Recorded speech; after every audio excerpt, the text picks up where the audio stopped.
A história que vamos contar não é a mesma que contaram para você. Os indígenas se mostravam interessados nos objetos que os portugueses traziam. Sou cacique dessa tribo, autoriza sua própria madeira por objeto. Analisando com os olhos de hoje, a gente vê o quê? Uma sacanagem, né, meu? Não está nas novelas ou programas de TV. O casamento entre o príncipe Dom Pedro e a princesa Leopoldina foi acertado entre as famílias. Esquecida por muitos e importante para todos, a história do nosso país precisa da sua atenção. Por isso lançamos o maior resgate histórico já feito no nosso país. Uma produção original que despertou o interesse de milhões de brasileiros.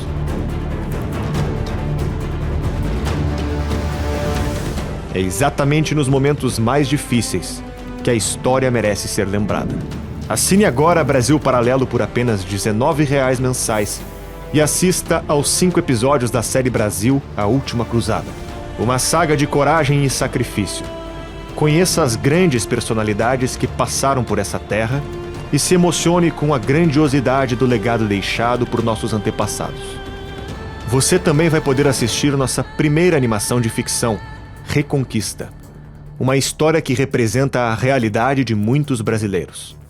Nosso streaming é o único que você pode apertar o play sem medo. Assinando agora, você também recebe acesso à trilogia Entre Lobos, uma investigação inédita sobre a criminalidade no Brasil. Crise dos Três Poderes, produção destinada a responder uma única pergunta: o que está acontecendo com o nosso país? E Guerra do Imaginário, a primeira produção brasileira sobre vida e obra dos escritores C.S. Lewis, Chesterton e Tolkien. São mais de 60 produções originais, filmes selecionados a dedo pela nossa equipe, desenhos infantis, programas, entrevistas, análises para que você possa se aprofundar na história dos grandes clássicos do cinema e muito mais. Tudo disponível para você assistir quando e onde quiser, da sua Smart TV, smartphone ou computador. Aperte agora no botão Saiba Mais e torne-se um membro. Não tem como o Partido Novo, num eventual segundo turno entre Lula e Bolsonaro, se posicionar de forma neutra, ou lavar as mãos, ou votar nulo, branco, seja lá o que for. A posição tem que ser muito clara. No PT, nós não votamos. Eu não acredito nessa coisa de que o cidadão sabe, ele é livre para fazer o que ele quiser, ele está em condições químicas que ele não tem mais condição de tomar uma decisão. Então tem que ter uma intervenção, essa intervenção é feita pelo Estado. Mas é uma intervenção organizada. Tira da rua, leva para um lugar, dá banho, dá roupa, etc, etc, etc, e ainda tenta realocar. Esses caras entregaram terra pra gente que está esperando registro na Amazônia há 40 anos. O PT, que deveria ter feito isso, não fez. Esse governo fez, a ministra foi lá e fez com o INCRA.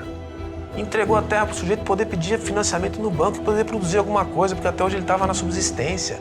O PT queria que continuasse na subsistência, votou contra. Eu acho que a única coisa que pode e deve se fazer é ir para as ruas. Político só teme eleitor na rua.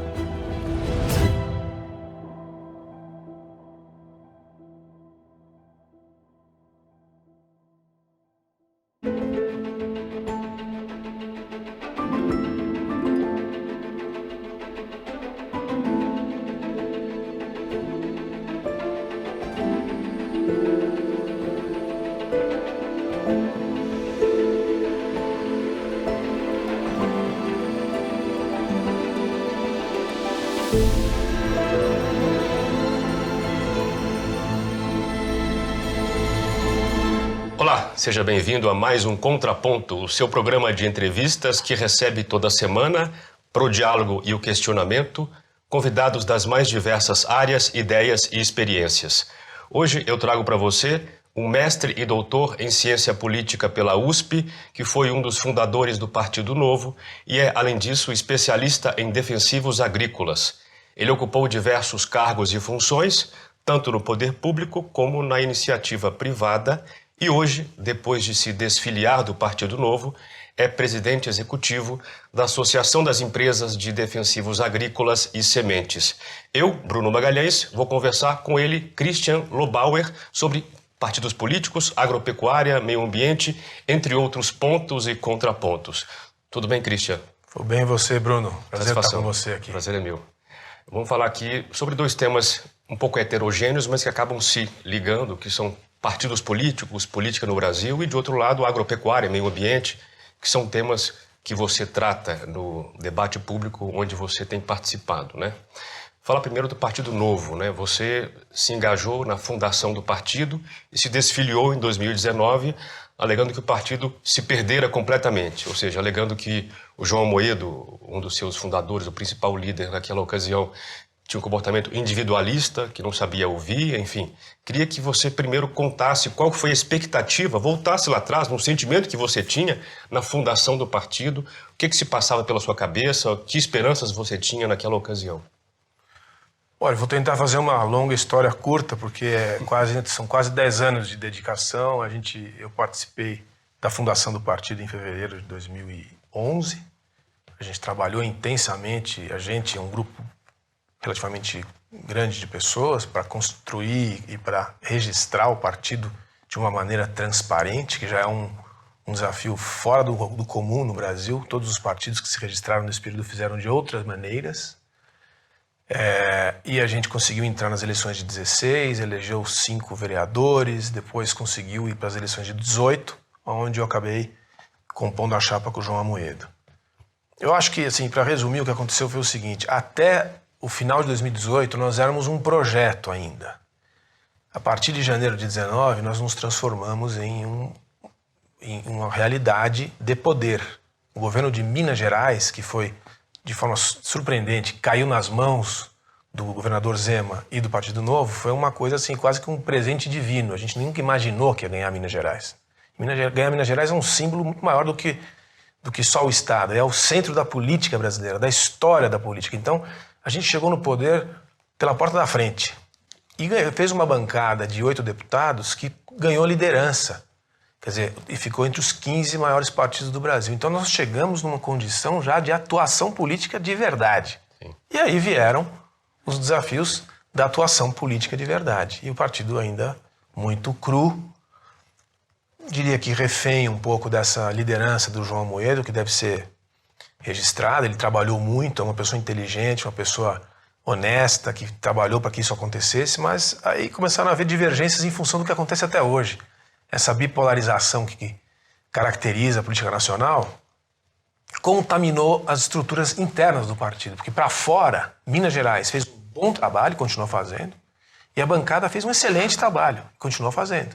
Mas as estruturas organizacionais do partido se perderam. E aí, quando eu vi que a minha voz não era mais ouvida, eu saí em setembro de 2021, mas voltei em abril desse ano, porque eu acho que você voltou ao Partido Novo? Voltei agora em 1º de abril, que era o último dia, porque a gente teve uma conversa longa, muitos amigos gentis, amigos, mandatários, acharam que valeria a pena que eu voltasse, faria uma contribuição para que o partido pudesse tentar se reorganizar, e eu estou de volta. Estou low profile, né, mas estou de volta. Acho que a gente ainda tem uma chance de colocar o partido nos eixos, vamos ver o que acontece nessa eleição.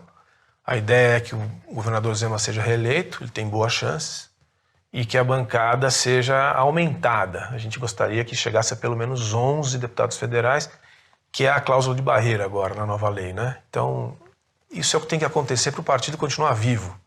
E aí vai ter que ter um rearranjo grande nas estruturas internas, um debate interno, porque tentar colocar em uma palavra, a gente tem que sair um pouco da adolescência, tem que virar gente grande e seguir um pouco aquela linha de autonomia, de independência, de personalidade política, de agenda de guerrilha que a gente tem e consegue ter, e sair um pouco dessa coisa bom-mocista, que às vezes acho que atrapalha um pouco a sequência e o destino do partido.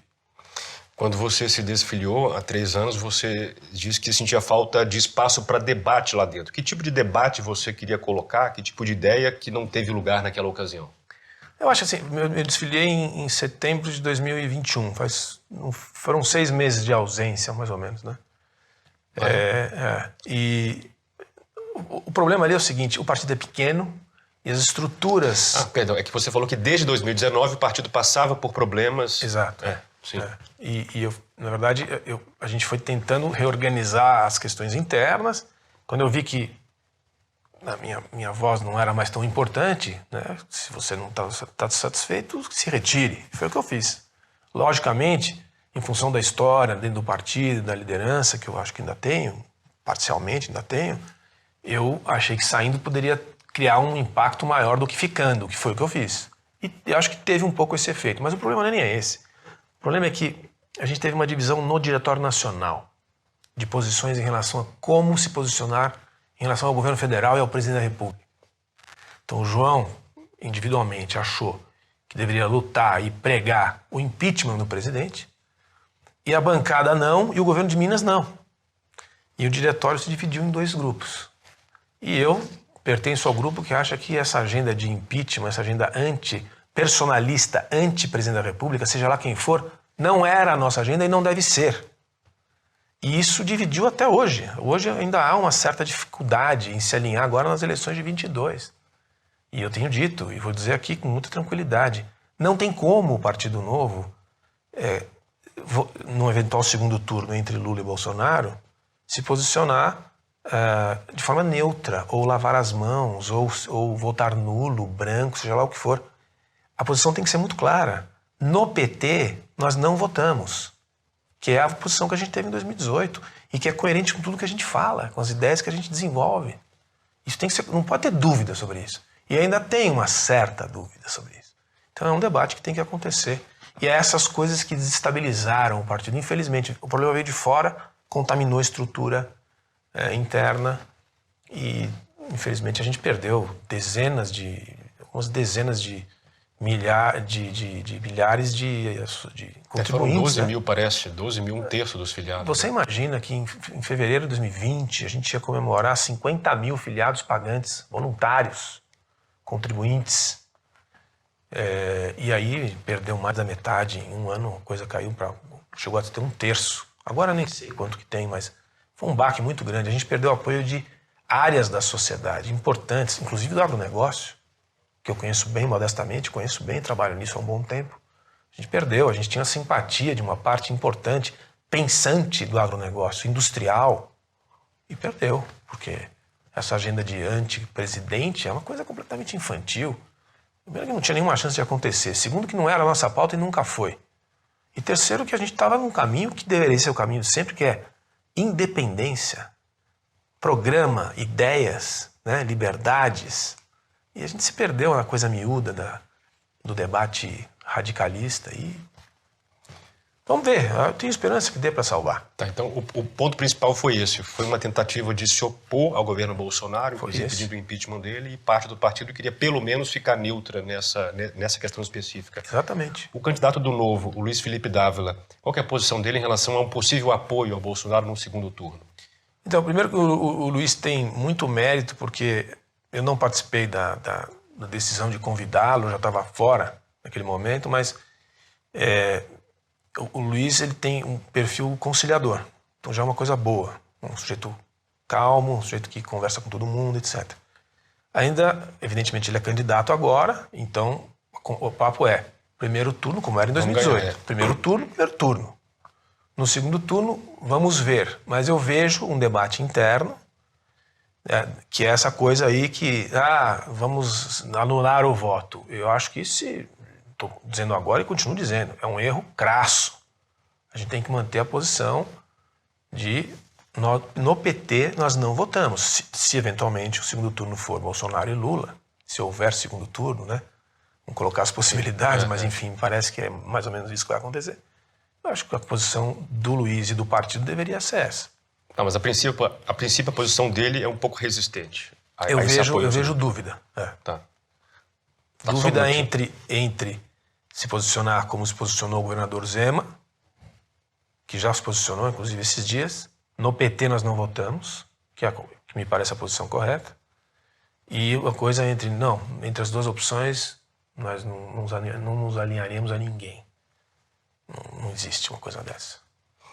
Bom, você tem conhecimento sobre partidos políticos, história dos partidos. Queria voltar um pouquinho nessa questão teórica para a gente, enfim, fundamentar melhor nossa conversa aqui.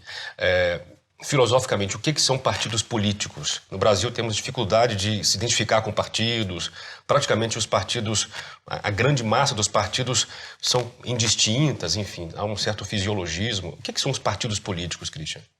Bom, os partidos, como diz o nome, são partes, né? Vem de parte. Quer dizer, os partidos são agrupamentos de representantes de uma parte da sociedade, de pessoas, agrupamentos da sociedade que se alinham a um determinado pensamento. Evidentemente que todos os partidos do mundo ocidental democrático, dentro deles também há diferenças de opinião, é natural que seja assim, onde há duas pessoas, há duas opiniões, mas os partidos são, e deveriam ser no Brasil também, agrupamentos com um mínimo de base ideológica que direcionasse as suas decisões para políticas públicas. Isso já deixou de acontecer no Brasil há um bom tempo, né? Eu diria que, para tentar fazer também uma longa história curta, a gente perdeu na história brasileira, depois do período autoritário, aquele amadurecimento que vinha vindo do pré-64. A gente tinha um sistema partidário, por mais críticas que a gente tenha, o modelo UDN, PSD, PTB e pequenos partidos era um modelo que estava se avançando e indo no bom caminho. Ele representava aquela sociedade brasileira de 46 a 64. Sim. Com o bipartidarismo no período autoritário, a gente perdeu a formação e o desenho e o amadurecimento dos partidos que viriam depois. Então o que aconteceu nos anos 80 com a redemocratização é que tentou se resgatar, tanto as personalidades quanto os partidos foram resgatados daquele momento, mas depois de 20 anos. E a gente teve que passar por essa cooptação permanente que é a política brasileira, no período Sarney, que foi muito marcante, de instabilidade geral. Quando a gente chega em 1990, a gente tem um desmembramento, a descaracterização da representação partidária. De lá para cá, a gente não conseguiu mais resolver isso. Qual que é o ponto? Qual que é o problema? Porque, veja, me parece que os partidos representam mais ou menos naturalmente, se houver liberdade, as diversas ideias que circulam na sociedade. As pessoas se agrupam em torno de ideias, então, naturalmente, era esperado que os partidos tivessem força. Qual o problema? O que aconteceu aí? Acho que são três problemas. Primeiro, que são coisas que já foram vencidas nas democracias ocidentais há muito tempo. Fidelidade partidária é uma coisa de verdade. Se você não foi eleito por um partido e resolveu mudar de ideia, você perde o mandato. Isso acontece na Alemanha desde 49, para pegar um caso. E na próxima eleição tenta de novo.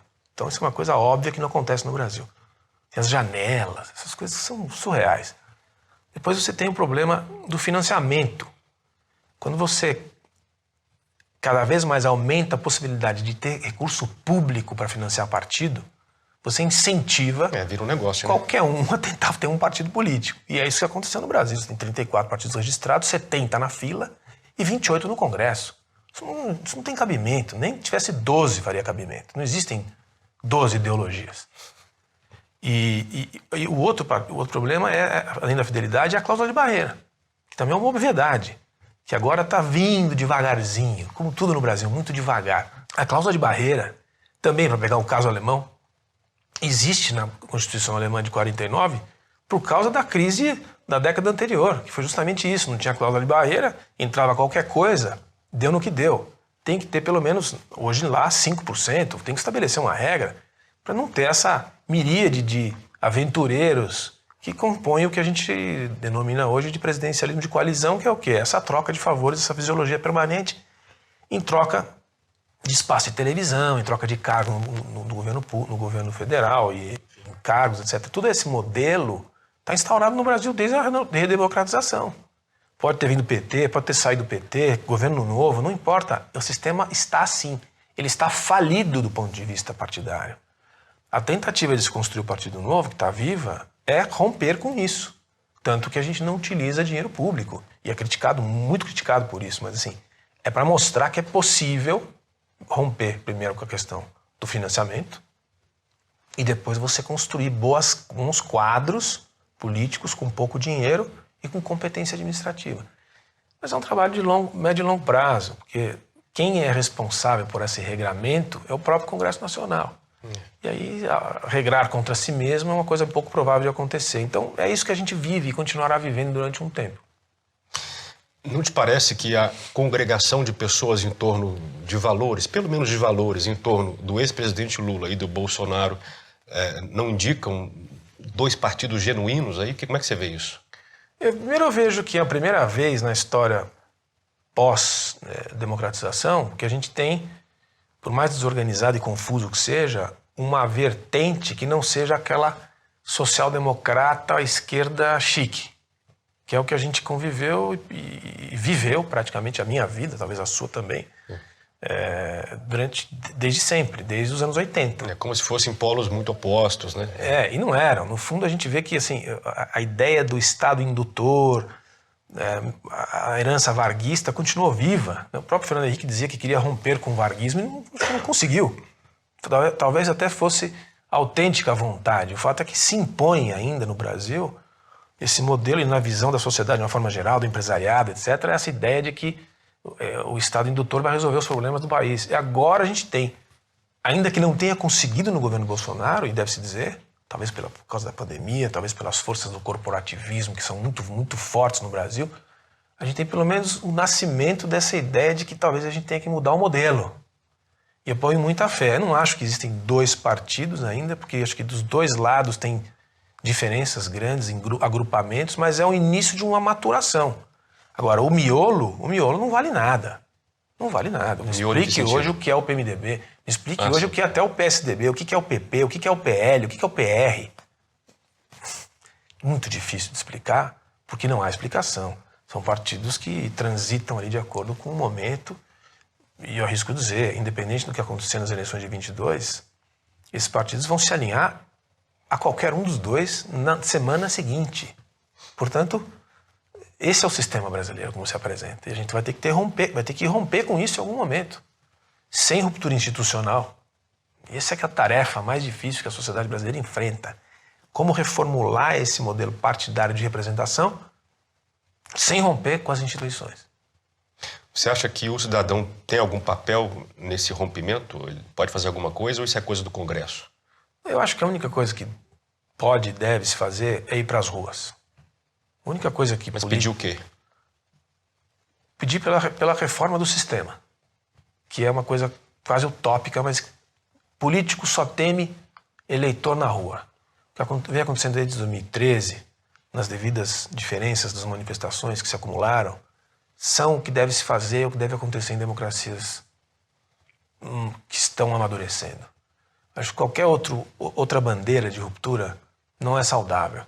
As pessoas na rua manifestando a sua vontade e concentrando as suas vontades no aperfeiçoamento do sistema, que seria a reforma política, exigir, né, a reforma política, que é uma coisa que vem sendo feita, usando um termo do nosso tempo, fatiada, o que é um desastre, porque está ficando cada vez pior, é o que deveria acontecer, eu acho, do ponto de vista do cidadão. É difícil pedir para o cidadão brasileiro médio fazer isso quando ele tem que pensar no dia a dia, trabalhar no almoço para conseguir jantar. Mas é o que acho que deveria acontecer para a gente ir no bom caminho.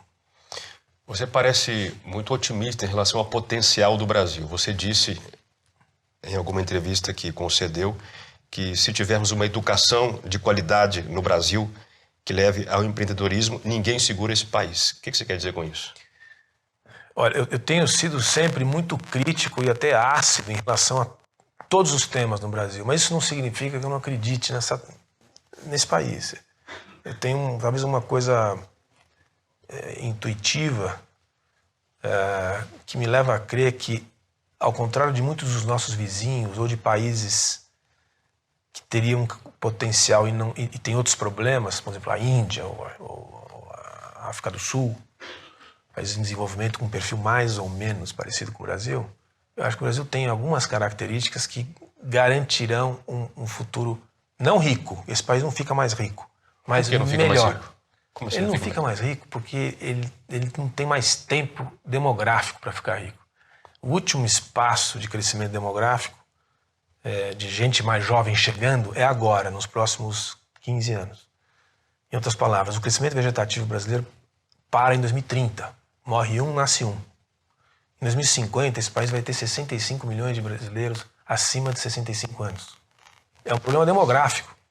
A gente vai ter que, em algum momento, isso é um tema que pouco se fala, importar trabalho. Nós vamos ter que pensar em imigração. E não vai ser da Itália nem da Alemanha, como foi no século XIX. vai ser da Índia, talvez da África ou da China, não sei. Isso é o período que nós talvez não estejamos mais aqui, depois de 2050. Mas um país que tem terra, sol, produção de alimentos, tem uma certa estabilidade na região. Isso faz do Brasil um país diferente. É um processo civilizatório diferente de qualquer outro país. Daí vem esse otimismo. E ele funciona ainda na parte que ele não é oficial. O Brasil hoje, são muitos Brasis, mas tem 2. Tem o da Receita Federal, do IBGE, do Ministério da Economia, dos números do desemprego e tal. E tem o outro, talvez seja até maior do que o primeiro, que funciona à noite. Dos 27 milhões de empresários. Né? Não tem 27 milhões de empresários no Brasil. Tem 27 milhões de pessoas se virando. Deve ter 100 mil empresários, vou dizer. Os outros é o pipoqueiro que trabalha de manhã e à tarde faz algum bico. Esses são os brasileiros de verdade. Esse Brasil é que tem chance de dar certo, porque ele está fora dos números oficiais da Receita.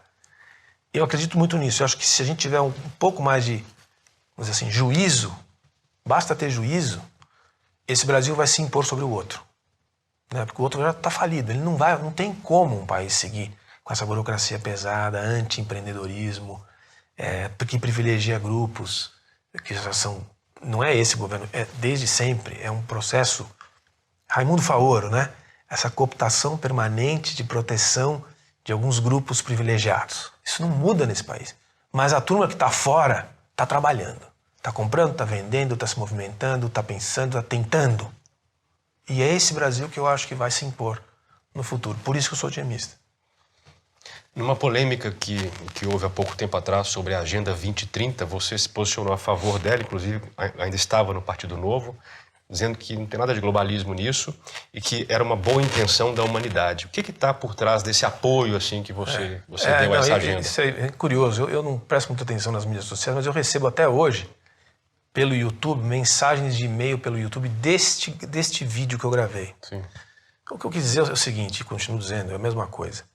É que essa agenda, para ela se impor sobre as nações, ela tem que passar por uma decisão nacional. Então, a carta de intenções de todos esses objetivos da Agenda 2030 e mais, os objetivos de sustentabilidade da ONU, essa agenda muito bonita que se impõe, ela não é abraçada pelos países se ela não passar nos congressos nacionais. Então, o risco que se alega que existe nessa agenda, eu quis minimizar. Porque é o seguinte, no final, e hoje eu digo contemporaneamente, está mais provado do que nunca, de que são os estados nacionais que definem as regras do jogo. Veja aí, Ucrânia e Rússia agora, veja a crise europeia, veja a agenda americana contemporânea. Mais do que nunca, as Nações Unidas são uma instituição que, como é que eu vou colocar de uma forma cordial? Dá pena. Porque se tiver que pensar só no orçamento, se os americanos derem um estalo de dedos, o orçamento ordinário das Nações Unidas cai em 25%. Então não é de verdade. As intenções são sempre boas, mas na real o que vale é a agenda nacional. E a agenda nacional não vai ser interposta pela Agenda 2030. E é isso que eu quis relativizar. Não compartilho, cada vez menos acredito nessas agendas comportadas. Destaco aqui, por exemplo, o Green Deal europeu. Nós estamos assistindo agora um movimento no Parlamento Europeu, de todas as nações europeias, de querer transformar a economia europeia numa economia mais verde, um pacto verde, no mesmo momento em que eles estão sem energia para esquentar suas próprias casas. Né? Que é uma coisa assim, a fantasia e a realidade. Então, eu acho saudável a gente pensar num futuro bonito para a humanidade, mas a gente tem que ter um pouco de responsabilidade, olhar o mundo à nossa volta, entender a nossa circunstância e ver que não é bem assim que as coisas funcionam. Pois é, não te parece um pouco fora do tom para um liberal, de fato, abraçar essa agenda, que é uma agenda que busca uniformizar soluções, etc.? Não, eu acho que do ponto de vista teórico, sim. Mas eu acho que tem uma convergência entre algumas coisas. Por exemplo, eu não vejo, por exemplo, conflito entre as agendas ambientais e de produção agrícola, que se transformou num conflito quase ideológico. Não vejo. Eu acho que as duas coisas caminham juntas. Para pegar um exemplo, tá? O primeiro interessado em proteger as matas ciliares é o produtor rural. O primeiro interessado em manter as fontes de água é o produtor rural. Então, assim, o que está acontecendo hoje é que essas agendas se transformaram em o monopólio das virtudes que se alinhou à esquerda. Mas não é. Pois é. Ninguém pode conter a ideia, eu acho que nenhum pensamento racional pode ir contra a ideia de que os recursos são finitos. Basta olhar a ciência, o planeta Terra, ele não amplia de tamanho, ele continua sendo do mesmo tamanho. 3/4 do planeta são oceanos, 1/4 são terras. Dessas terras, você vai reduzindo, você vai saber medir onde está a área possível de se plantar e produzir alimentos. Então, isso não dá para mexer.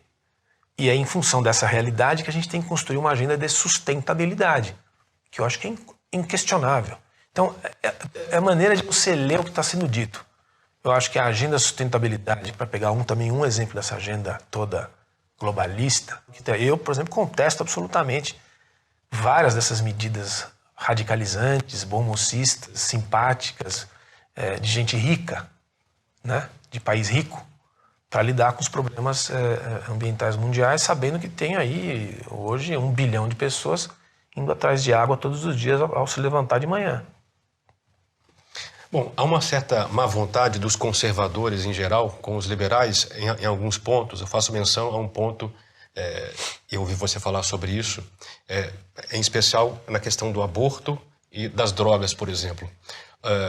Os liberais em geral, não sei se é completamente a sua ideia, genuinamente falando, a ideia é que, bom, são temas que devem ser deixados ao alvitre do indivíduo.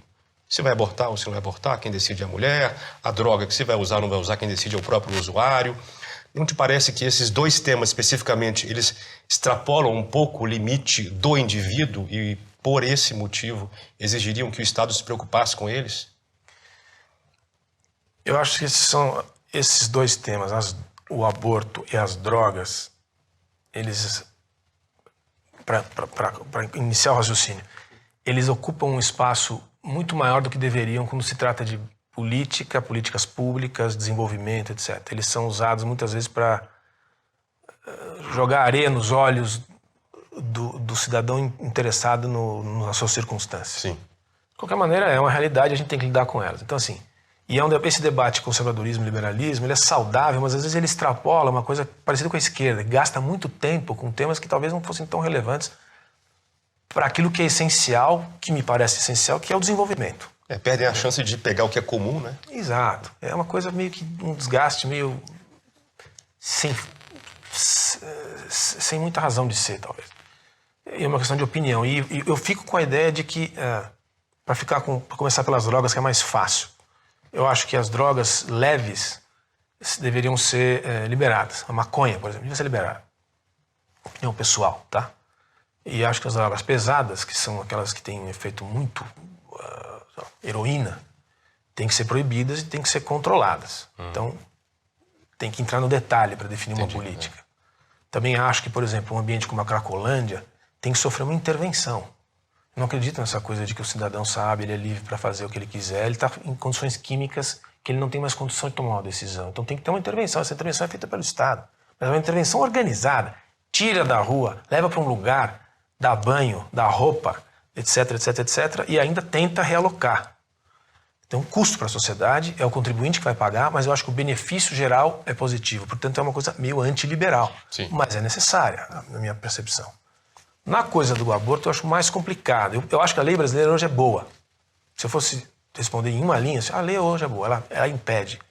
Ela permite o aborto para crianças anencefálicas, né, com dificuldade na formação embrionária, com perigo para a saúde da mãe. É permitido. E os outros não são. Mas eu sou simpático ao debate em relação à decisão da mãe, né? E do pai também, mas da mãe. Eu acho que deveria ter um debate mais aprofundado. Mas hoje, se fosse optar como homem público, acho que a lei brasileira é adequada. Perfeito. Vamos falar sobre o agronegócio. Você preside hoje uma associação que cuida desse assunto, né? Enfim, você disse, vou abrir aspas aqui para uma frase sua, é a tecnologia na agricultura que irá impulsionar a indústria, a universidade no Brasil. Tudo pode ser reeditado através da tecnologia na produção de alimentos. Queria entender um pouco essa visão sua. Então, você me dá a oportunidade interessante de, na introdução você disse, nós vamos falar de duas coisas diferentes, são realmente mundos diferentes, a política e a agricultura, mas no fundo eu sempre transitei nesse miolo, porque as políticas públicas para a produção de alimento, para o mundo agrícola e agroindustrial, são muito políticas, como qualquer outro setor. Então é esse ambiente onde eu me encontro hoje. Eu passei pela indústria de proteína animal, depois de suco de laranja, depois tive um período numa multinacional, sempre na área de governo, cuidando de governo. Então esse universo é bem familiar para mim.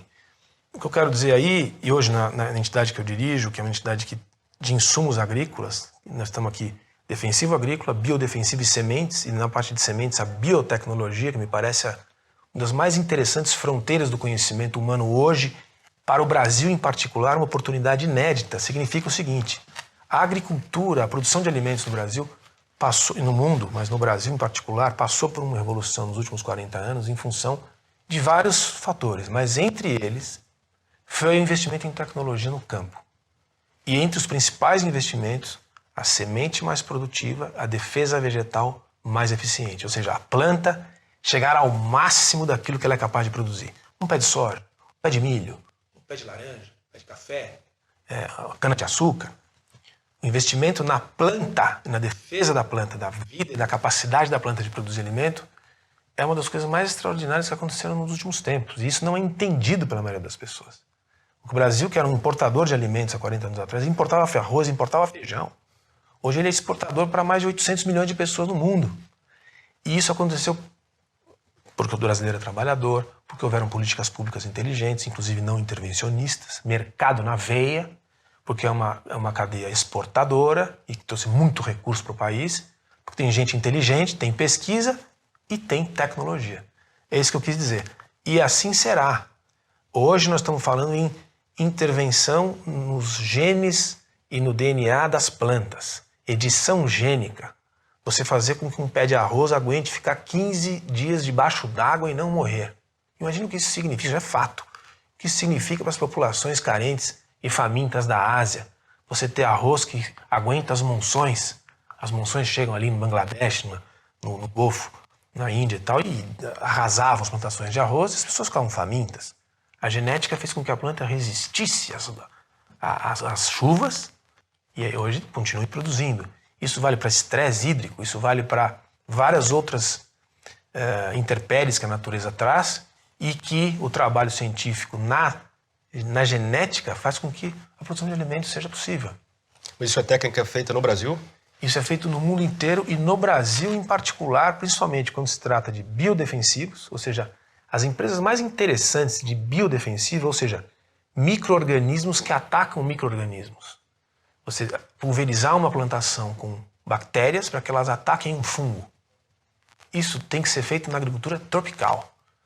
Então, pode até ser feita a pesquisa na Suíça, na Alemanha, nos Estados Unidos, ela tem que ser praticada aqui, que é a única agricultura tropical. Então, tem muitas empresas novas, startups surgindo aí nessa matéria. E na matéria de biotech, também muitos laboratórios mais avançados do mundo não estão aqui, mas já tem coisa grande aqui. Recentemente se inaugurou em Petrolina o maior instituto de pesquisa em soja e milho, sementes, em Petrolina, por uma empresa importante desse ambiente, porque aqui tem que se fazer os cruzamentos sistemáticos de semente e teste em campos na região árida, semiárida, para conseguir atingir aquela semente mais preciosa que vai germinar e produzir o máximo naquela região e no ambiente agrícola tropical. Então tem que ser feito aqui.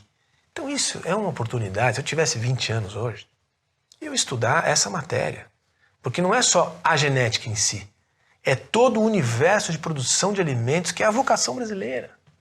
E muito além de produzir commodity, o pessoal fala, o Brasil é uma fazendão, produzindo soja e milho para pouca gente, só para rico. Não é disso que nós estamos falando de uma geração inteira. Tem oportunidades abertas que não vai ter em outro lugar.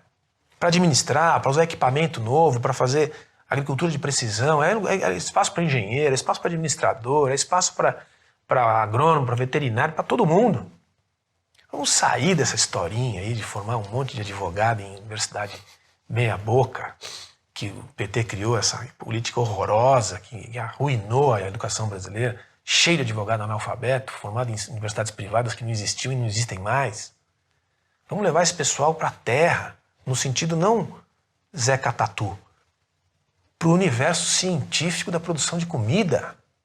Que coisa mais linda isso! Como é que as pessoas não perceberam e não divulgam e não debatem essa coisa? Isso é política pública também.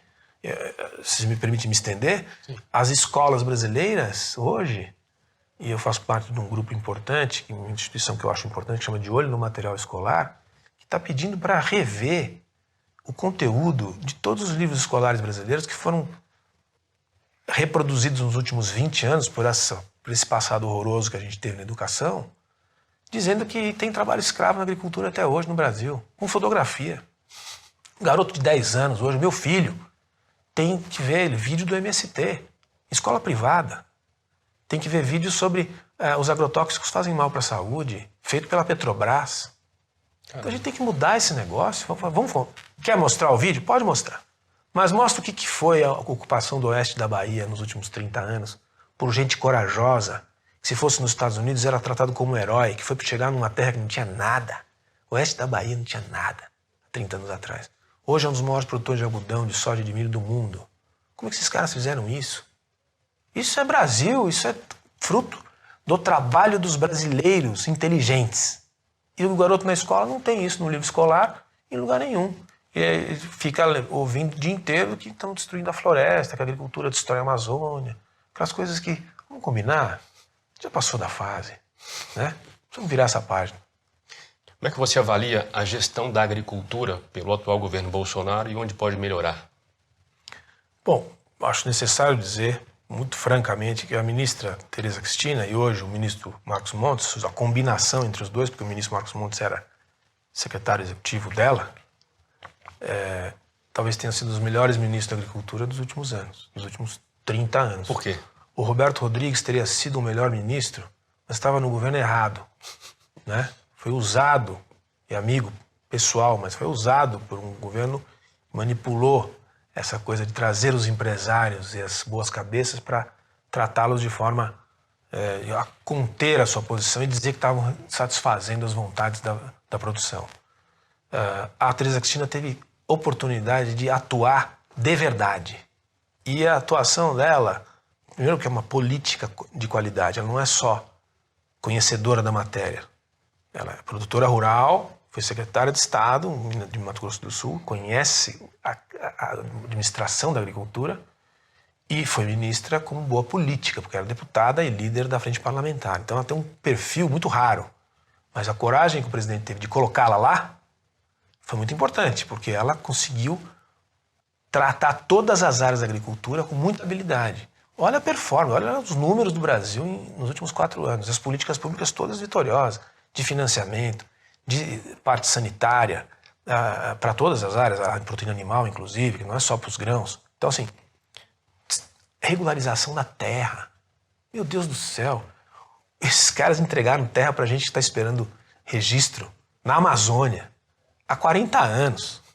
O PT, que deveria ter feito isso, não fez. Esse governo fez, a ministra foi lá e fez com o INCRA. Entregou a terra para o sujeito poder pedir financiamento no banco e poder produzir alguma coisa, porque até hoje ele estava na subsistência. O PT queria que continuasse na subsistência, votou contra. Então, assim, para dar um exemplo, são vários exemplos. Muitas coisas a ministra fez, muito bom a performance, talvez a melhor performance dos últimos 30 anos. E acho que tem a chance deveria continuar no mesmo caminho. Eu realmente prego e rezo para que a gente tivesse uma sequência desse trabalho, a mesma competência, porque o Ministério da Agricultura deveria ser um dos mais importantes ministérios do Brasil, e não é. Do ponto de vista político, não é muita gente que procura, porque o orçamento é baixo, o trabalho é grande, e para o político profissional não dá muito status. Tem que enfrentar bandeiras difíceis, ainda mais com esse mundo maluco aí, da agenda ambiental, etc. Então, enfim, acho que foi uma excelente performance da ministra Tereza. Bom, parte da imprensa brasileira e os partidos de esquerda não gostam muito de exaltar as qualidades do Brasil. E a gente vive, em geral, ouvindo essa música, né? Ou seja, qualquer elogio que se faz ao Brasil é visto como exagero, é visto como algo que tem uma segunda intenção. A questão é, dizer que o Brasil é celeiro do mundo é ufanismo ou tem algum pé na verdade? Olha, você me dá a oportunidade de dizer uma coisa que eu acho muito importante. Primeiro, indo pelo celeiro do mundo.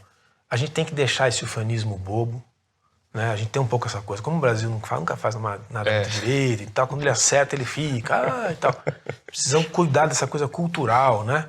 Mas, inevitavelmente, os fatos e dados demonstram, é uma performance extraordinária o que tem acontecido, o que acontece na agricultura e na produção de alimentos. E é fato que a gente exporta comida para mais de 150 países. Então isso não acontecia há 40 anos atrás. Então a gente tem que se orgulhar disso, tem muita coisa para fazer. Não são os 4 milhões de propriedades rurais, 5 milhões de propriedades rurais, varia um pouco o número aí, 5 milhões de propriedades rurais que usufruem da mesma capacidade de produção, aliás é uma minoria, em torno de 1 milhão de propriedades estão produzindo alguma coisa, 400 mil estão no jogo de ganhar dinheiro, em 5 milhões, e 50 mil em propriedades realmente são as grandes produtoras de riqueza do país. 50 mil em 5 milhões, para arredondar números. É uma minoria. Então a gente tem que expandir esses 50 mil à medida que a coisa vai progredindo. Então, acho que tem ufanismo, mas temos que conter um pouco essa coisa, mas acho que a gente tem que se orgulhar, sim. E aí você toca no ponto, acho que é um dos mais importantes hoje em dia. O Brasil, os problemas brasileiros são criados 95% pelos próprios brasileiros.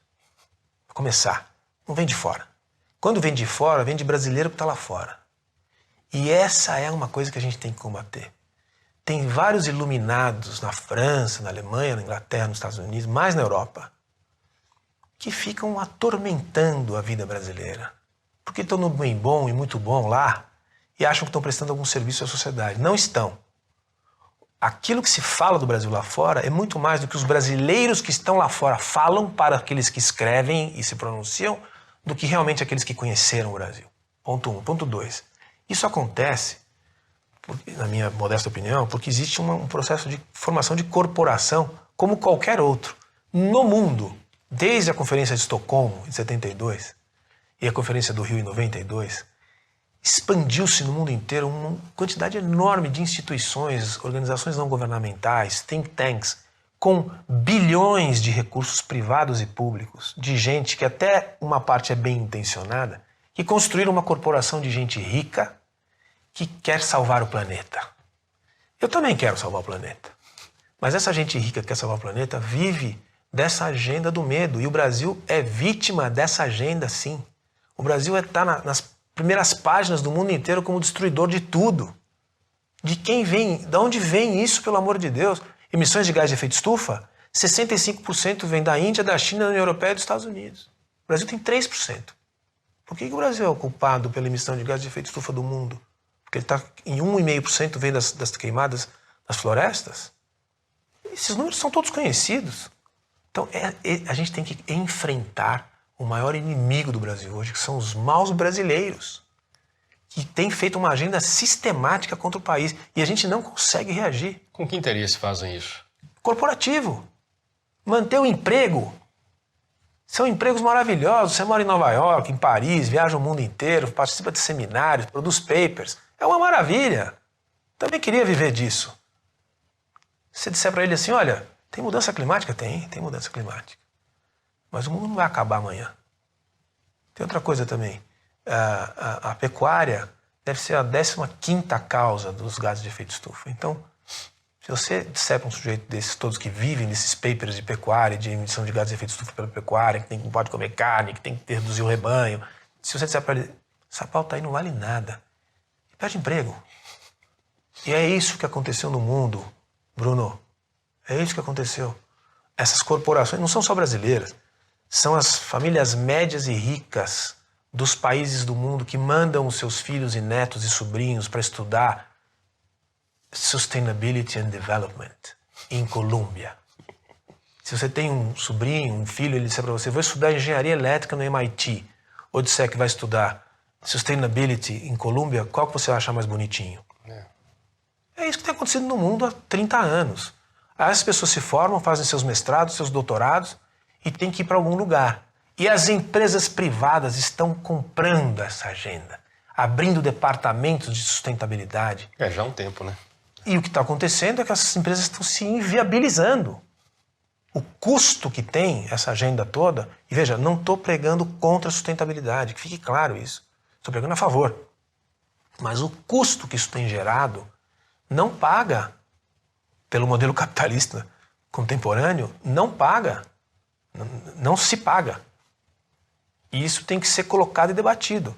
Agora, por quê? Porque é uma corporação. Nós conhecemos esse negócio no Brasil, nós somos especialistas nesse assunto. Por que quando se fala em privatizar a Petrobras no Brasil, isso morre no Congresso? Porque a capacidade de corporativa da Petrobras é uma coisa imbatível. Ela bloqueia qualquer movimento no Congresso de conversar sobre a privatização de verdade da Petrobras. Corporação forte é uma coisa difícil de combater. Isso aconteceu com a corporação internacional, ou as corporações internacionais da agenda sustentável. ESG, depois vem certificador, depois vem um monte de criação de um monte de emprego, bons empregos, para um monte de gente rica. E o resto dos miseráveis famintos? Nós vamos fazer o que com eles? A gente precisa alimentar essa turma. E alimentar essa turma significa, o que eu estava dizendo antes, investir em tecnologia, deixar ocupar os espaços, e esse país vai ser responsável por 40% da alimentação adicional necessária para a população de 2050, dados do USDA e da FAO, não é da minha cabeça. Em outras palavras, o mundo vai precisar de X para continuar alimentando a população até 2050, desse X, 40% tem que sair de um país só, esse. Então nós vamos ter que lidar com isso. Não adianta vir com a historinha de que toda a floresta tem que ficar em pé. Não, tem que ficar em pé, mas o Código Florestal, que foi uma lei debatida há 12 anos, 8 anos, com mais de 200 audiências públicas, em todos os estados da federação, e que foi aprovada pelo Congresso Nacional, estabelece que uma área privada no bioma amazônico pode tirar 20% para a produção do que quiser. Então isso significa dizer que uma parte da floresta, se ele tiver uma área no meio da floresta e o proprietário quiser tirar 20%, a lei brasileira permite. E isso foi debatido democraticamente no Congresso Nacional. Então a nossa pauta brasileira é assim: nós temos democracia, Congresso Nacional e decisão soberana. A sociedade decidiu isso. Não me venham de fora dizer que eu não posso derrubar uma árvore na minha propriedade amazônica, porque eu vou derrubar. Isso tem que ser dito, né? Porque a pauta internacional é a seguinte: só pode floresta em pé. Não, mas a nossa lei não diz isso. E aliás, eu vou dizer para você, quem é que quer derrubar para produzir alguma coisa na Amazônia? É o produtor rural que quer produzir mandioca, que quer produzir um pouquinho de milho e tal. Não é a produção pujante, intensiva, do cerrado com a tecnologia de produção, porque ali não tem produção, não vai ter cana-de-açúcar, nem laranja, nem café. Tem lá um pouco lá em Rondônia, mas não vai ter. A produção é do cerrado. Então, vamos ensinar geografia para a turma, né? Bom, um outro inimigo que é eleito constantemente nesse assunto são os agrotóxicos. Aliás, tem uma diferença entre agrotóxico e defensor agrícola ou é só dois termos com conotações diferentes? Como é que é isso? Assim, o defensivo agrícola, ele é conhecido em todas as legislações internacionais, em espanhol e em inglês, como pesticides, pesticidas, né? O único país do mundo que tem na lei o termo agrotóxico é o Brasil. Então, mas seria a mesma Mais coisa, uma então. jabuticaba, é a mesma coisa. É que agrotóxico induz você a achar que você está jogando veneno tóxico nas coisas. Por que você não chama de medicamento tóxico ou remédio tóxico? Porque no fundo você está dando, na visão técnica, você está dando um remédio para a planta. A gente vai na farmácia e compra um remédio para nós. Então por que a palavra tóxico está envolvida aqui? É o que a gente sempre diz e está tentando mudar na legislação. Sim. Mas a turma do outro lado não pode ouvir falar nisso. É tóxico para praga, né? Exato. Pois é, mas aí circula a narrativa de que o alimento do Brasil é danoso, submete a população a risco. O que há de verdade nisso ou isso é pura fantasia? Esse é o meu dia a dia hoje. Pois é. Eu quero dizer para você o seguinte: o alimento brasileiro ele é absolutamente seguro quando nós nos referimos especificamente a resíduos e contaminantes na comida, né? Mas todos os dias aparece algum iluminado, aliás tem vários prestigiados na imprensa nacional e internacional, que dizem que o alimento está envenenado, está contaminado, as águas estão contaminadas. Não há, Bruno, estudo científico que demonstre isso. Oficiais e particulares.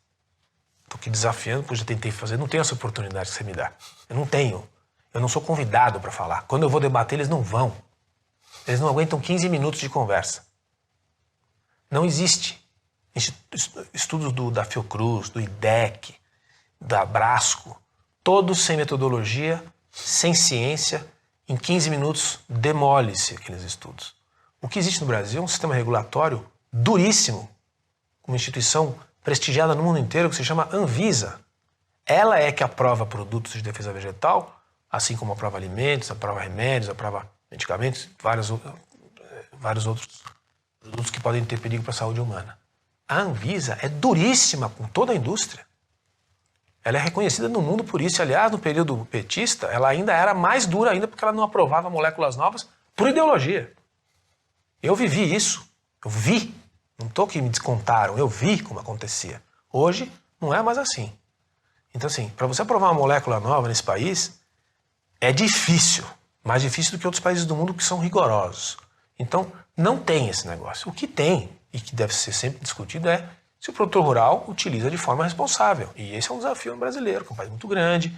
Muitos produtores rurais não têm aquela sofisticação que deveriam ter, então podem usar de forma irregular. Mesmo assim, 99,3% dos alimentos nesse país estão dentro das especificações, com estudos da Anvisa e do Ministério da Agricultura, com metodologia igual à da União Europeia. Isso, todos esses dados, poderia gastar um programa inteiro com você. Então, o alimento brasileiro é absolutamente seguro. Tem problemas? Tem. Por exemplo, esse país aqui recebe quase $1 bilhão por ano de contrabando. E aí entra produto que não é aprovado no Brasil, mas que não geraria nenhum problema, também entra produtos que a gente desconhece. E aí o Ministério Público poderia ser nosso parceiro. E não é. O Ministério Público, por exemplo, tem um grupo lá, no Rio Grande do Sul, que de forma voluntária desenvolveu uma campanha que chama Agrotóxico Mata. E trabalha sistematicamente contra a indústria. Eu fico me perguntando, como é que isso pode acontecer? Isso acontece em algum outro país do mundo? Né? Pega o dinheiro público, faz campanha contra uma indústria e não apresenta os dados, não põe na mesa. Sem base científica. Então é uma discussão assim, e olha, quando tudo é ciência, que é o que está acontecendo no mundo hoje, nada é ciência. O que é ciência? Ciência é método, repetição, comprovação, amostragem, é uma combinação de coisas para você dizer, este estudo é científico. Se não for assim, é o mundo das crenças. Né? E nós estamos no mundo das crenças nessa conversa. O Brasil é um país que produz alimento muito. Se não fosse assim, como é que a gente consegue exportar soja, milho, café, açúcar, suco de laranja para mais de 150 países? Esses países são todos idiotas, eles compram produtos nossos envenenados, eles não fazem teste nos produtos que a gente exporta. São argumentos que me parecem bastante simples, mas o mainstream, de novo, a percepção social, a urbanoide, a aversão, as agendas se encontram. Essa coisa de você salvar o planeta, de você querer confortar o seu coração, você está fazendo alguma coisa de bem para as pessoas, salvando vidas, é uma agenda ideológica. E nela, no coração dela, tem a luta contra o veneno no alimento. Não se sustenta, mas é o que está na compreensão coletiva. Você mencionou o contrabando. É contrabando de alimentos? Como é que é isso? Não, é de produtos. Ah, tá. Então, produtos que vêm da China, Tá. da Índia, atravessam ali a fronteira do Chile, da Argentina, do Paraguai, da Bolívia e entram no universo brasileiro. É um mundo criminoso, assim como cigarro, combustível, armas, drogas. Claro. Também tem um crescente contravenção com produtos de defesa vegetal, infelizmente, porque são caros e são demandados por esse país como poucos, né? Você deve ter ouvido falar que o Brasil é campeão mundial de uso de defensivos ou de agrotóxicos. Sim. E é mesmo. Sabe por que ele é? Importante também usar essa oportunidade para explicar. Porque ele tem 2 ou 3 safras por ano. Sabe quem tem 2 ou 3 safras? Ninguém tem. Os americanos, os europeus, os ucranianos, os russos, os sul-africanos, os australianos, os argentinos têm 1 safra por ano. Nós temos 2 ou 3, porque aqui não tem neve, aqui não tem inverno. Então eles pegam o volume de uso e põem o Brasil lá na ponta. É quase que má fé. Porque se você fizer a comparação por uso, por hectare ou por tonelada de alimento produzido, o Brasil já cai para 7º e 13º lugar. Quem são os campeões mundiais de uso de defensivos ou agrotóxicos? Os japoneses. Alguém aqui no mundo ou aqui no Brasil questiona a qualidade do alimento japonês? A sanidade, a preocupação dos japoneses com a qualidade daquilo que eles fazem, que eles comem, ninguém questiona. Pois bem, esses são os maiores usuários de defensivo agrícola do mundo. Onde você lê isso escrito? Não há nenhum. Por que é assim? Porque não tem espaço. Esses espaços que vocês estão abrindo aqui, outros espaços que estão sendo abertos, são essas oportunidades. A gente colocar para as pessoas e estar aberto para o debate, porque eu não estou aqui dizendo verdades absolutas, eu estou abrindo para o debate. Sim. Traz a sua opinião, vamos sentar aqui junto. Traz o seu paper aí. Então, assim, produção de alimento, qualidade, defesa vegetal, biotecnologia, é o Brasil do futuro. Porque essa locomotiva vai trazer a economia toda funcionando de volta. Toda a indústria manufatureira, todo o trabalho científico, tudo vai vir atrás dessa locomotiva. A gente tem que prestigiá-la e não demoli-la. Que tal lhe parecem os alimentos orgânicos e a prática do veganismo como parte da política para a proteção da saúde e do meio ambiente? Não temos nenhum problema com produção de alimento orgânico, nem com veganismo. Uma coisa não tem nada a ver com a outra. Cada um, alinhando um pouco com a nossa conversa anterior, de forma individual, liberal, que consuma o que bem entender, como quiser. O que não dá para aceitar é essa agenda utópica de achar que o orgânico vai substituir a produção intensiva com defesa vegetal. Por uma razão muito simples. Não dá. Alemão consegue pagar €1 num tomate cheio de pontinhas pretas. Ele consegue, ele faz isso e eu cumprimento ele por isso. Mas os outros países do mundo não têm como fazer isso. Para você alimentar uma população faminta, que tem renda baixa, inclusive no Brasil, você tem que ter quantidades grandes de alimento disponíveis. E os orgânicos não têm como fazer isso, porque para você fazer isso com orgânico, você primeiro tem que investir mais, porque você não está defendendo a planta produz menos. E você tem que expandir os espaços. É não sustentável. O Brasil ampliou seus espaços de cultura em 50% nos últimos 40 anos. Hoje ele produz em 71 milhões de hectares. E ele aumentou a produtividade em quase 400%. É isso que nós estamos falando aqui. E o orgânico não proporciona essa possibilidade. Você tem que ampliar, tirar biomas para colocar comida. Porque você não tem defesa da planta, então a planta produz menos. Isso também me parece bastante óbvio. Mas não é assim que as populações urbanas, jovens, percebem. Elas acham que é muito bonito você plantar, não usar defensivo, não usar veneno. Aí você não está pensando na produtividade. E paga mais caro. Só rico pode. Vegano, tu nada contra, pelo contrário. Seja livre, mas não adianta querer convencer um cidadão que come subnutrido para ser vegano, porque ele não vai ser. Né? Ele tem que passar por algumas fases antes de se sofisticar ao ponto de se sentir que agora ele pode ser vegano. É uma coisa de gente rica, gente que se acha chique, mas não tem nada a ver com a realidade do mundo, com a realidade das populações mundiais, dos países em desenvolvimento, que são 4/5 da população mundial. Bom, para além das bactérias, fungos e insetos, o agronegócio tem outro inimigo, claro, que é o ambientalismo. Nós já mencionamos ele aqui. A questão tem alguma pauta desse movimento ideológico chamado ambientalismo que seria factível se não fosse pregada com tanto radicalismo como costuma ser? Eu acho que sim, o que a gente dizia antes. Também em relação à Agenda 2030, às metas do desenvolvimento das Nações Unidas, quer dizer, assim, essa agenda é uma agenda comum, é o nosso futuro comum, vamos dizer assim, como humanidade. Então, é aí que se convergem as coisas. O problema é que esse ambientalismo doido, irresponsável, que vem muito da União Europeia, tem que se dizer, a origem desse pensamento quase suicida é europeu. A ideia de que a química faz mal, por exemplo. Não é curioso você pensar que os grandes grupos, a invenção da química, o conhecimento da química, vem da Alemanha, da Suíça, da Inglaterra, e é de lá que vem os movimentos anti-química. É uma coisa de conflito existencial dos próprios europeus que exportam essa agenda. Então, assim, esse ambientalismo ideológico que meio que substituiu, eu acho que é um pouco verdade isso, sabe? Parece um simplismo, mas não é. Com a derrocada do socialismo soviético, com a percepção universal de que o socialismo é uma coisa que não se aplicou e não dá certo, uma parte da humanidade sofisticada, francesa, embarcou nessa outra agenda, a agenda da salvação da vida e da sustentabilidade. Só que abraçou a agenda de uma forma que não é aplicável. Então uma coisa substituiu a outra. Agora, a agenda sustentável, como a gente já colocou, eu acho que ela é uma agenda que tem que estar no nosso dia a dia, sim. Porque é uma questão econômica. É uma questão, nem todos os chineses vão poder ter um carro. Não há ferro disponível, nem haverá energia para produzir o aço para que todos os chineses tenham um carro. Me parece também muito óbvio. Portanto, temos que trabalhar para que isso não aconteça. Agora, essa agenda comportadinha, bonitinha, bombocista, de achar que todo mundo vai viver uma casinha, com um pezinho de laranja, um porquinho, uma galinha e ser feliz numa pequena propriedade, a agricultura familiar, como o PT vende aqui, isso não existe, não existirá.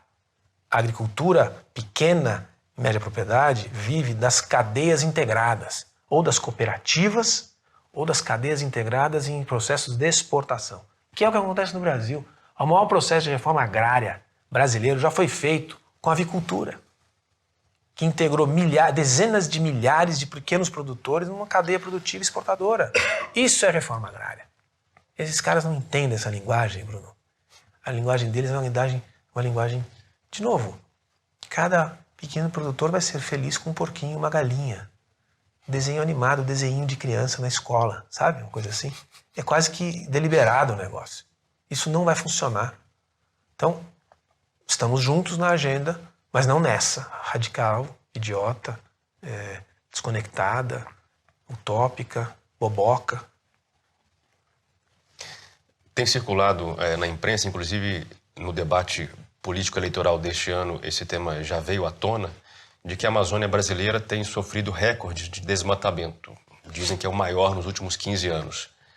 Como se posicionar nesse debate, nessas notícias que circulam? Uns negam, uns afirmam, enfim, o que está acontecendo aí? Olha, o que mais me surpreende é o seguinte, você pega o gráfico do desmatamento, os dados oficiais dos órgãos brasileiros que fazem desde 2002. Esse é um gráfico que eu tenho aqui, é fácil de mandar para qualquer um. Você pega. Em 2003, 2004, o desmatamento no Brasil, no período do Lula, ministra Marina, ele era 3 vezes maior do que ele é hoje, contando um aumento de mais de 50% em relação a 3 anos atrás. Então, o que aconteceu? Qual que é o fato? Análise dos dados. Aumentou o desmatamento no Brasil nos últimos 3 anos. É fato. Aumentou mais de 50%. O mundo está acabando, né? O Brasil parece que está em chamas. Por que ele não estava em 2004? Por que mudou tanto assim? Eu não estou justificando o erro e nem o combate necessário e ineficiente que esse governo tem em relação às áreas que estão sendo desmatadas na Amazônia. Isso é fato. Mas por que o mundo está acabando hoje e não estava acabando em 2004? Eu não consigo entender isso. São os mesmos dados. É o mesmo espaço, é a mesma fonte. O pessoal começa a contar, corta o gráfico em 2010 e aí realmente o gráfico faz uma curva para cima. Mas você puxa alguns anos para trás, era 3 vezes maior o desmatamento no Brasil em 2004, quando a Marina era ministra. Mas a Marina entrou e ajudou a desmatar. Fato. Realmente, o governo fez uma série de ações que reduziram o desmatamento. É mérito do governo anterior. Mas por que o mundo está acabando hoje? Por que o ministro Ricardo Salles é um demônio em função desse... Eu não entendo. Quer dizer, eu entendo. A conversa não é de verdade. Qual é o problema brasileiro? Fato. Nós temos um problema de crime. Exportação de madeira ilegal. Garimpo. Grilagem. E o garimpo para vários produtos, né? É um processo muito difícil de controlar. O governo tem sido ineficiente? Tem sido ineficiente. Ele tem sido condescendente? Não creio. É difícil tratar desse assunto. Ele está tratando desse assunto com displicência. Mas a Amazônia não está em chamas, como se colocam nas primeiras páginas de todos os jornais do mundo. Não é isso que está acontecendo. Nós temos um problema a resolver. Outro fato, 66% do país, dos biomas brasileiros, 66%, está exatamente como era quando Pedro Álvares Cabral aqui chegou. Qual o país que tem isso? Isso não justifica o problema, tá? Sim. Eu acho que tem que colocar as coisas em proporção. Qual é o país que tem essa proporção? Qual é o país do mundo que tem 7,8% do território usado para agricultura? Sabe qual é a média europeia? É acima de 55%. Nós temos 7,8 apenas. 7,8%. Dá para dobrar. Tem 90 milhões de hectares no Brasil. Hoje a gente usa 71. Tem 90 milhões de hectares de pastagens e terras degradadas, em função da história, que podem ser convertidas em agricultura sem encostar em nenhum bioma. Dá para dobrar. Onde você vê escrito isso? Então é uma conversa que não é de verdade. A gente tem que colocar os problemas. Temos grandes problemas. O país é grande, o país é complicado. O Estado brasileiro não controla aquilo ali. Existe um mercado internacional para essa madeira ilegal não é vendida para os brasileiros. Esse garimpo também não é vendido para os brasileiros. Então, vamos combinar aqui, a cocaína produzida na América do Sul não é vendida para os colombianos nem para os bolivianos. Então, é um processo mais ou menos semelhante. Mas não adianta jogar o problema para os outros. O problema é nosso. Como é que a gente tem que lidar com ele? Nós temos um problema para resolver. Temos um problema para resolver, sério. Temos que investir mais em combate, colocar... tanto investimento tem que ser feito, porque é infraestrutura, é gente, é arma, é tecnologia, não é uma coisa simples de fazer. Agora, o mercado é poderoso, né? O mercado é que comanda. Quem é que compra tudo isso? Então, acho que essa que é a conversa de verdade. Agora, ir para a Europa e ficar ouvindo o que a gente ouve é quase desleal, né? Bom, estamos chegando ao fim da entrevista. Queria que você compartilhasse com o público um aprendizado que você teve nesse processo de temporária desfiliação do Novo. Enfim, nessa divergência que surgiu, você saiu e agora voltou, disse que está low profile, mas eu acho que algum aprendizado a gente pode tirar disso aí. O que você aprendeu com isso? Eu aprendi uma coisa importante que a gente comentou no começo da conversa, que o sistema partidário brasileiro realmente está falido. Porque ao sair do Novo, eu fui conversar com pessoas, lideranças partidárias, com quem eu já tenho um conhecimento construído nos últimos 25 anos, gente que eu respeito muito, que está em outros partidos, figuras políticas que eu considero boas. O Brasil não tem só coisa ruim, não. A maioria talvez seja não tão boa, mas existem políticos bons no Brasil, que estão em outros partidos. E eu fui transitar nesse ambiente, conversar, etc. E acho muito pouco provável que esses partidos tenham algum futuro, sabe? Os que eu fui conversar. É um modelo que não dá para transformar de dentro. Então, por isso que eu voltei. Eu ainda tenho esperança da minha contribuição para um projeto que já é realidade e deu certo e que pode ainda se transformar numa alternativa. Eu acho que o governo de Minas vai ter muita importância nisso que eu estou dizendo. Se o governador Zema for reeleito, eu acho que vai ser, a gente vai poder investir muito naquilo que se fez em Minas Gerais. E a gente pode gastar um programa inteiro, se você quiser, falando o que era Minas Gerais e o que é hoje. Porque foi a administração anterior do Pimentel que ele pegou.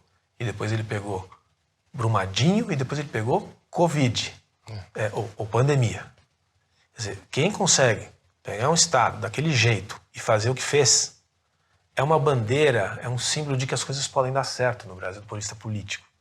E é no Partido Novo.